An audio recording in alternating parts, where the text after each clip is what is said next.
As you all know, that Salah is one of the 5 pillars of Islam, and it is compulsory on every Muslim, either man or women. And we also know that Salah is the first thing that Allah will question us about, so we should know about the valid way of praying Salah. And Prophet Muhammad, peace be upon him, has explained to the people verbally and practically. The first question that comes into many people's mind, and this is the most asked question, is the way of praying Salah of men and women is different? Let me answer this question according to Hadith Sahih al-Bukhari 631, where our Prophet, peace be upon him, said, "Pray as you seen me praying." So according to this authentic hadith, there is no difference between the praying of Salah of men and women. But some school of thoughts and scholars say that there is the difference between the prayer of men and women, like women should not do, prostration, as like men. Man put arms apart from body, because of the modesty. And I am not saying that they are wrong completely. There can be some concession due to modesty, but there is no authentic hadith about this that women can do. Prostration, like they should put the arms attached to the body and elbow should be touched with ground because of the modesty and all. There is not authentic hadith on this, so we cannot blindly follow anything, and we should follow the Quran and authentic hadiths only. And according to Sahih al-Bukhari 785, the Prophet Muhammad, peace be upon him, said, "Be straight in the prostrations, and none of you should put his forearms on the ground in the prostration like a dog." Sahih al-Bukhari 785. And during the prostration, a Muslim is instructed to touch the ground with 7 specific points. The forehead and nose will count it as 1 point, palms of both hands, both knees, and the toes of both feet. Conditions of Salah. Some conditions which should be fulfilled by people to perform Salah. Without these conditions, our Salah will be invalid. So it is important to fulfill these conditions if you want to perform Salah. Purity of body. This is very important because our body should be free from the impurities to pray Salah. That means on our body there should not be any impurity, so if we are impure, then we have to take full bath.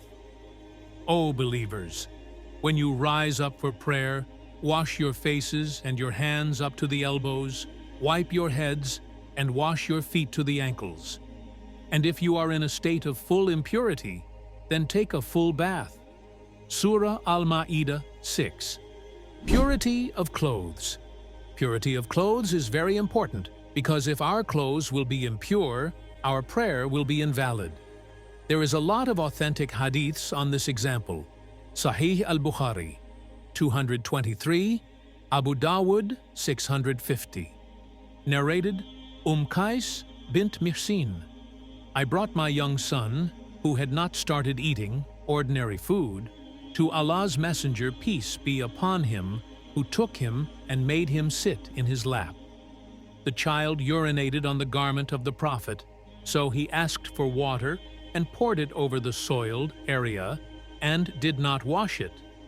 Sahih al-Bukhari 223. From the above hadiths, it is clearly shown that how much important is the purification of clothes. Covering the aura, private parts. It is necessary to cover your private parts before praying the Salah, because without this, our prayer will be invalid. It is for both men, navel to the knees, and women, entire body, apart from her face and hands, because all of her is aura. Reference: Sahih al-Bukhari 361, Surah Al-Araf, verse 31. O children of Adam, take your adornment, that is wear your proper clothing and concealing the private parts, aura, at every masjid. Surah Al-Araf, verse 31.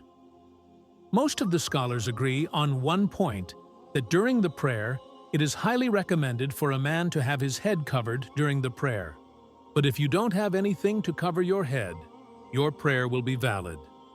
However, it is mandatory for a woman to cover entire body except her face and hands. Ablution. Wudu is basically a part of purification, which is compulsory on every people. Without wudu, your prayer will be invalid. Our Prophet Muhammad, peace be upon him, said, Allah does not accept the prayer of any of you when you are defiled until you performed ablution. Abu Dawud 60. Purity of place. It is very important that the spot where you are praying should be pure, because without this your prayer will be invalid. It is clearly mentioned in the Quran, Surah Al-Hajj, verse 26, and many authentic hadiths, Sahih al-Bukhari 219. Purify my house for those who circle the Kaaba, stand in prayer, and bow and prostrate themselves. Surah Al-Hajj, verse 26. Time of prayer. It is very important to note that every Salah has its unique time. When you pray, if you are praying the Salah before its time, then your prayer will be invalid. For example, if I am going to pray Maghrib and I saw that sun is about to set, or half of the sun is set, that is, sun is not completely set, and at this time, if we start praying our Maghrib Salah, then it is completely invalid. Because for the praying of Maghrib Salah, the sun has to completely set, and you can't pray before the time. Indeed, prayer has been decreed upon the believers, a decree of specified times. Surah An-Nisa, verse 103. Direction of Qibla. And as we know that we have to face the Qibla at the time of praying any Salah, and it is a very important condition that we have to fulfill if we want to pray Salah, and it is clearly mentioned in the Quran. So turn your face towards the sacred mosque, that is Masjid al-Haram, Kaaba, Surah Al-Baqarah 150. It is obligatory for those who can see Kaaba and face it directly towards it. As for those actually who cannot see the Kaaba, for those who live in different countries all over the world, they have to face its direction or towards the direction of Qibla.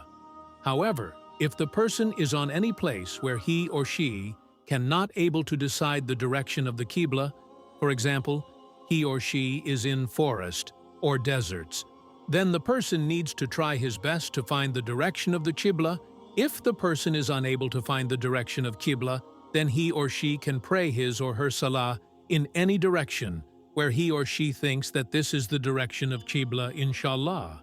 Allah will accept his or her prayer.